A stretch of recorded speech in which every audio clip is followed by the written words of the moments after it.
On the last episode of fall season, we went on a couple turkey hunts with my good buddy John Payne and my wife Jess. And as you saw, it was obvious those hunts were anything but textbook. We had a lot of fun. They shot a couple really nice birds, but let's face it, it was weird. On this episode of fall season, Frick and Frack decided to join forces again and go on one more turkey hunt together. And if history repeats itself, it'll probably be a disaster just like the others. In one turkey hunt, you're going to see arguing, deception, cross-dressing, trailer trash, biscuits and gravy, patience, or lack thereof. If you're now more confused than a chameleon in a bag of Skittles, then stick around because it'll soon all make sense. My name is Field Hudner. My brother Clay and I are the owners of Field Proven Calls.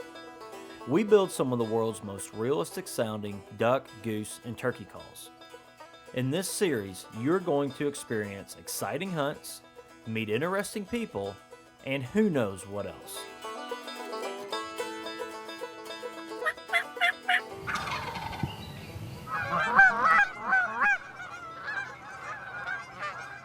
It feels like, he moved down. I was like, how'd that happen? I raised up and it was 12 yards. This is fall season. This episode of Fall Season is brought to you by Max Prairie Wings, America's premier waterfowl outfitter. You know, last time we hunted this farm, the weather was awful, stormy, rainy, and we get out there this morning and the sun comes up, it's quiet, it's, you know, a nice cool morning, and it's perfect. You can't get any better than that.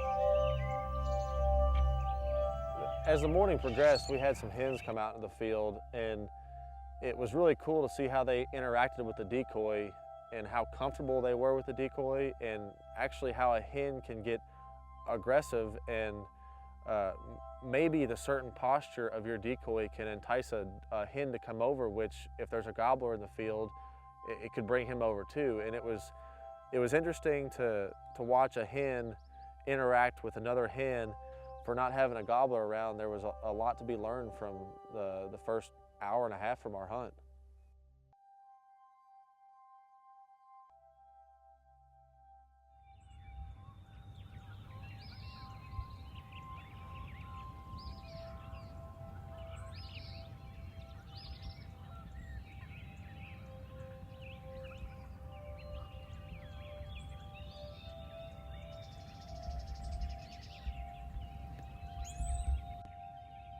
Throughout the hunting season, we do a lot of product testing for ourselves and other companies.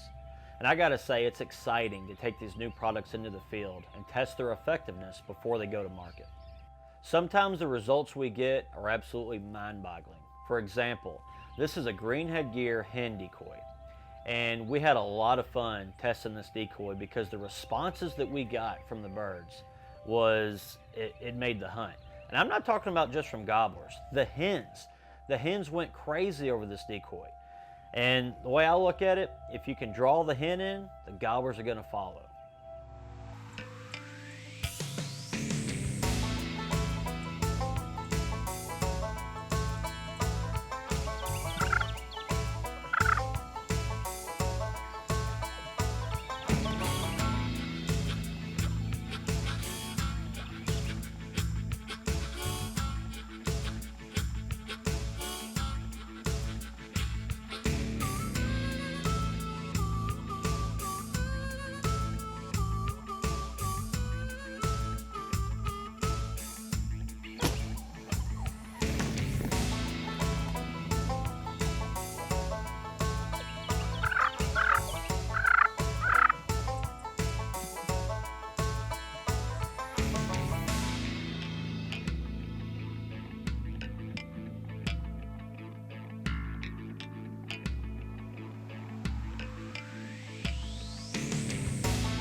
Another product that we've been testing for the last couple of years is our Black Cherry friction call.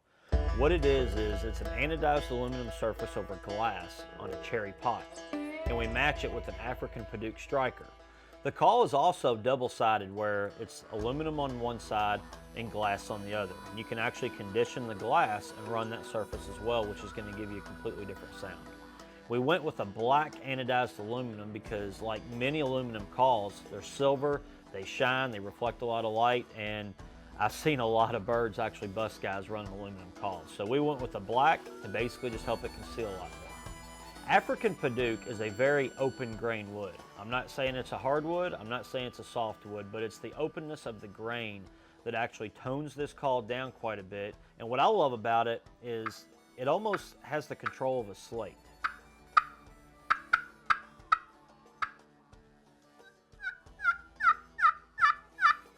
You can get real soft. Or for locating,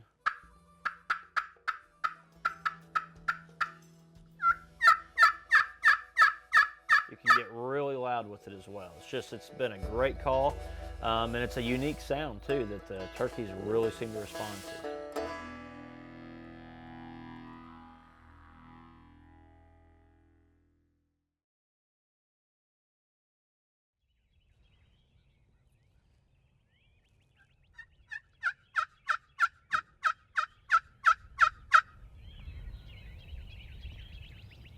We hear a gobbler on the other side of the barn, so I suggest that we go over there and set up.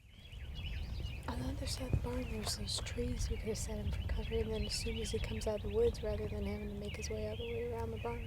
And like always, field disagrees. Across the field? No, just right out. There wasn't any where to sit. There was in front of the barn on this side, there is. Yeah, Right next to that trailer, it's all grown up. just like this. I'll be the first person to make a move on a bird, not think twice about it, but I'm having a hard time wrapping my head around moving through a tobacco barn just to sit on the other side of it. Was there a hole to get in? I'm sure we could get in there somehow.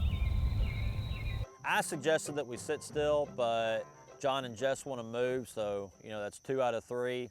I'm overruled on this one.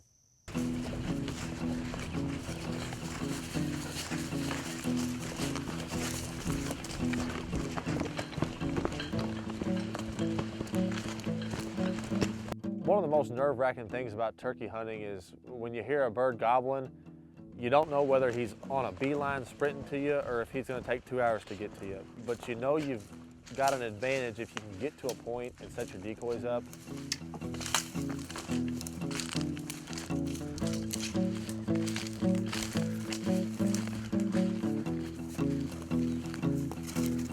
This is what makes moving on a bird so much fun, because you have no idea where that bird's at. Are you gonna get busted? Are you not gonna get busted? Do you set the decoy? Do you not set the decoy? This is where decisions gotta be made, and they gotta be made quick, because that bird could be on his way.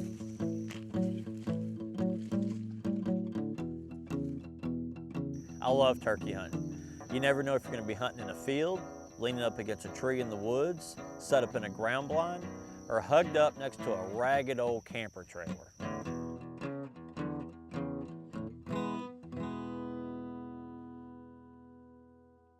So we set up. I'm actually hidden. John's front and center, set up like always.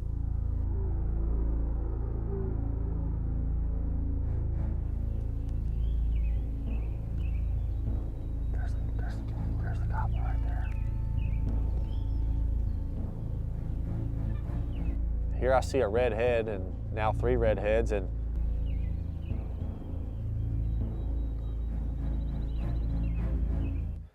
it's Jake's.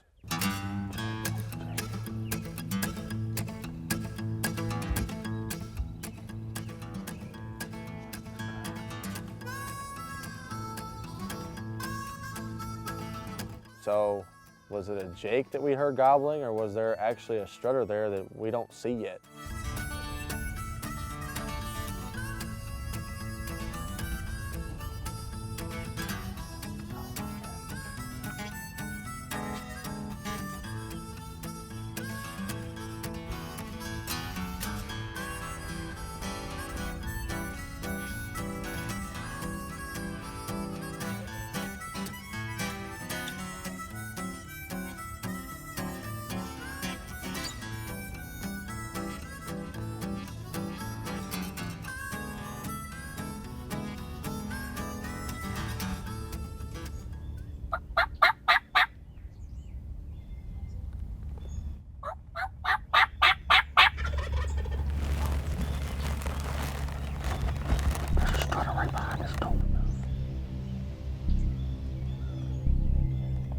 So I'm thinking everything's gonna come from the front, and lo and behold, I look to my left, and somehow behind me, there's the tom.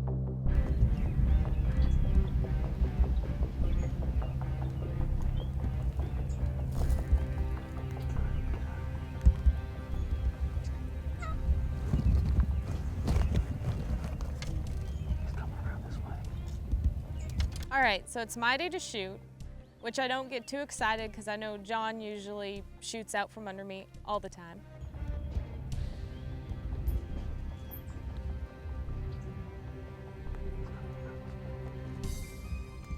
So I look to the left and I see these turkeys, and all I see is this bird just doing this stiff march, like this bird's on a mission. It's gotta be a longbeard.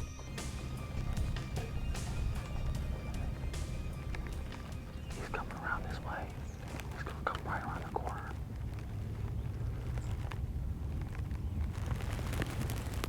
You want me to shoot him or you got him? Yes or no? And I look over, here's Jess and John. They're arguing over who's gonna shoot the bird. You want to shoot him or you want me to shoot him? That's what I'm saying. You want me to shoot him? We were talking quite a lot back and forth as this bird's coming around an old camper trailer. He was like, "Are you gonna shoot? Are you gonna shoot? Can I shoot? Do you want me to shoot? Jess, do you want me to shoot?" Yes. You want me to shoot him?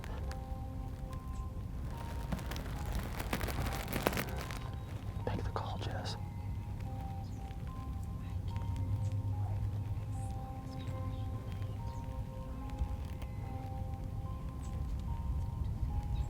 Phil, what do you want me to do?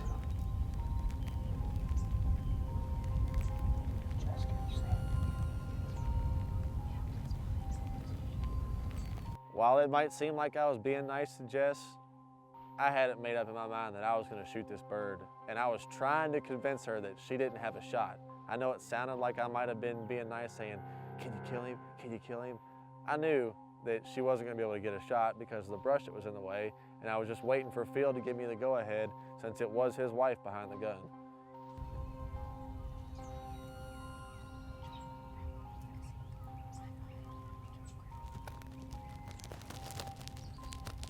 Credit field.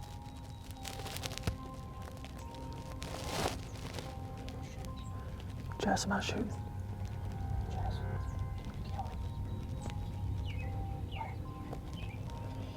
Yes or no? Yes. Jess, do you want me to shoot or not? Phil, make the call.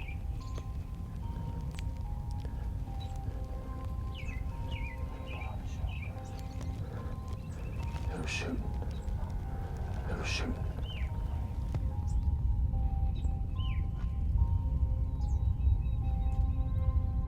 One of the worst parts about trying to film a turkey hunt for somebody that is in the hunting industry is when you have to let the bird work the decoys. I want to kill them when they're there because you never know when something might go wrong and they run off and you don't get a shot at them.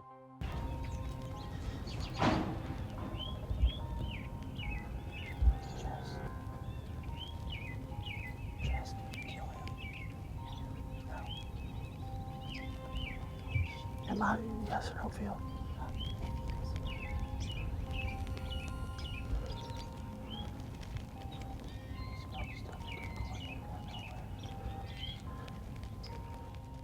I think one of the products we've had the most fun with is the Crazy Jake, which you saw in the last episode. And this is nothing more than a hen decoy painted to look like a Jake, basically a cross-dresser. But the gobblers react to it, and I don't think you'll ever actually see this in a packaged box, but we've had a lot of fun with it.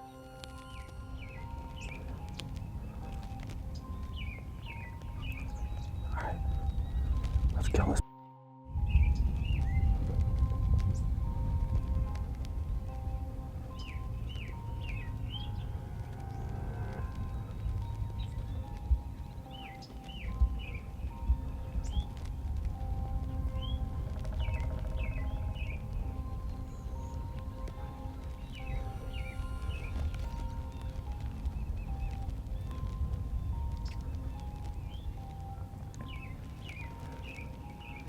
God, he's dead right there, man. Jess, you don't have a shot, right? Can you shoot? All right, make the call.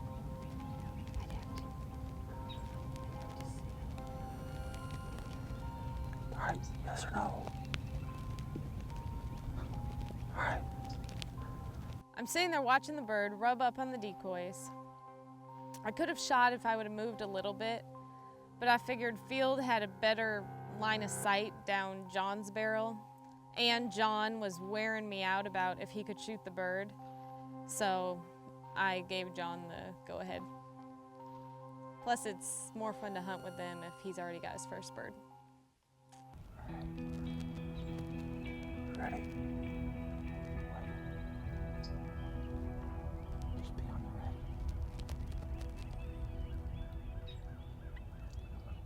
When videoing a turkey hunt, patience is the key, especially when you're behind the camera.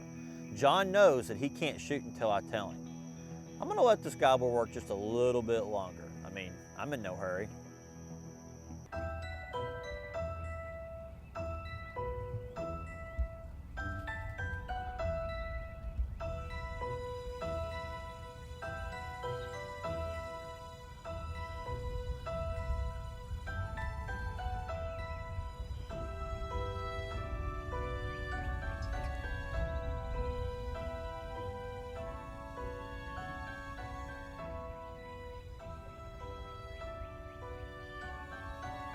You ready?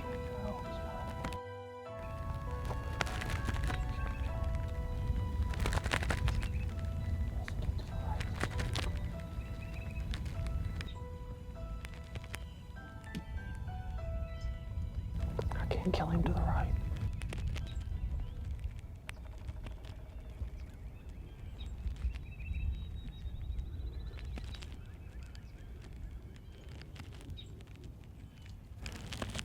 Oh, you're killing me. I got a point blank shot. At this point, Field is killing me, telling me to let him work the decoy. I cannot stand it for one more second.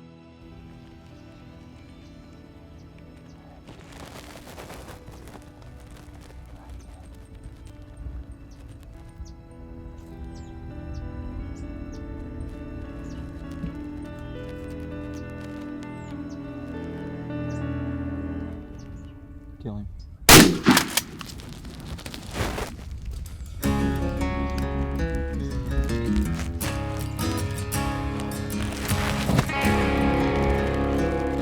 That's awesome.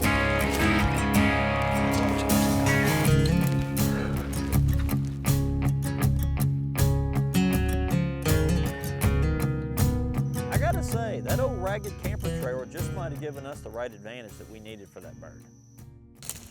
Man, I tell you what, we talked the other day about hauling this piece of junk out of here to kind of help the look of the farm a little bit, but if it wasn't for this being right here today and the way that Tom snuck around behind us, I really don't think we'd have got him. So for right now, I'm gonna let it sit. So after what you could consider anything less than a perfect hunt, there's nothing better than going to eat. And Dairy Queen's kind of always been our spot because it's right there by the farm, but it wasn't Dairy Queen this morning. We were going home to a home-cooked breakfast, and that's the best way in my mind to end a morning hunting.